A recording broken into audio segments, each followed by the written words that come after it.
ময়মনসিংহের town hall অডিটোরিয়ামে দেশের প্রথম বাণিজ্যিক সাব অরবিটাল রকেট বিদ্রোহী উন্মোচন করেছে ধূমকেতু এক্সপ্লোরেশন টেকনোলজিস লিমিটেড, যা দেশের মহাকাশ প্রযুক্তি উন্নয়নে এক নতুন যুগের সূচনা।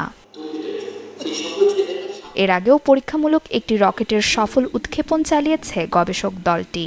গেল বছর ২১ নামের একটি রকেট সরকারিভাবে উৎক্ষেপণের কথা থাকলেও পরে নানা প্রতিবন্ধকতায় আটকে যায়।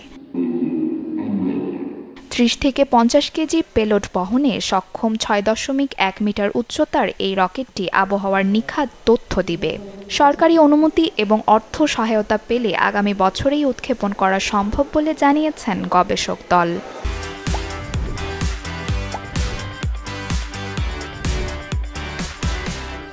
আমাদের একটা গ্রাউন্ড স্টেশন প্রয়োজন, আমাদের এটা লঞ্চ করার জন্য একটা লঞ্চ প্যাড প্রয়োজন, এবং এই দুইটা করার মাধ্যমে আমরা ফাইনাল যেটা লঞ্চ করা রকেটটা লঞ্চ করা সেটা হলো আমাদের লাস্ট মাইলস্টোন। তো আমাদের এই 3টা মাইলস্টোন বাকি আছে।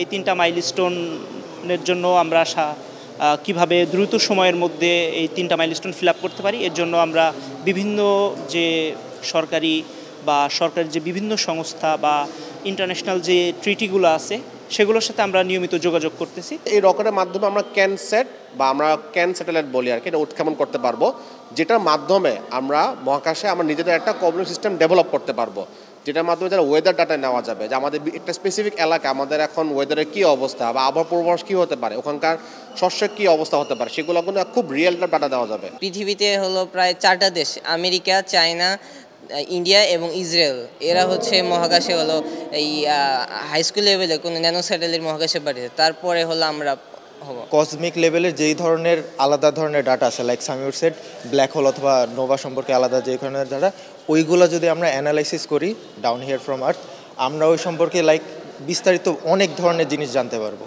ধূমকেতু এক্সের প্রধান বলছেন, এই প্রকল্প ভবিষ্যতে দেশের মহাকাশ শিল্প, উপগ্রহ উৎক্ষেপণ ও বাণিজ্যিক গবেষণার পথ খুলে দেবে।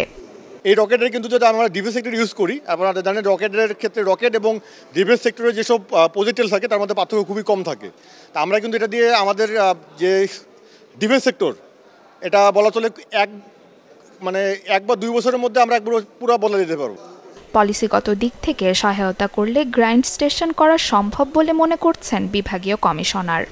গবেষণা থেকে শুরু করে আপনার জলবায়ু পরিবর্তন সব ক্ষেত্রেই এটা খুব প্রয়োজনীয় একটা টেকনোলজি, আমাদের কাজে লাগবে। আর প্রতিবন্ধকতা যারা আমাদের দেশে এখনও পুরো পলিসি হয়নি, পলিসিটা আমাদের ডিভাইস করতে হবে, এটা তৈরি করতে হবে।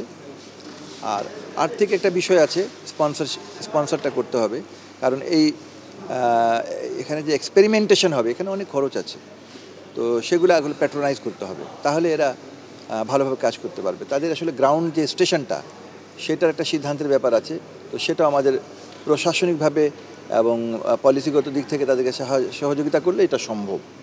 মহাকাশের পথে বাংলাদেশের যাত্রা শুধু পরিকল্পনার কাগজে না থেকে বাস্তবায়ন হোক, এমনটাই প্রত্যাশা সবার। Desk report, channel 24।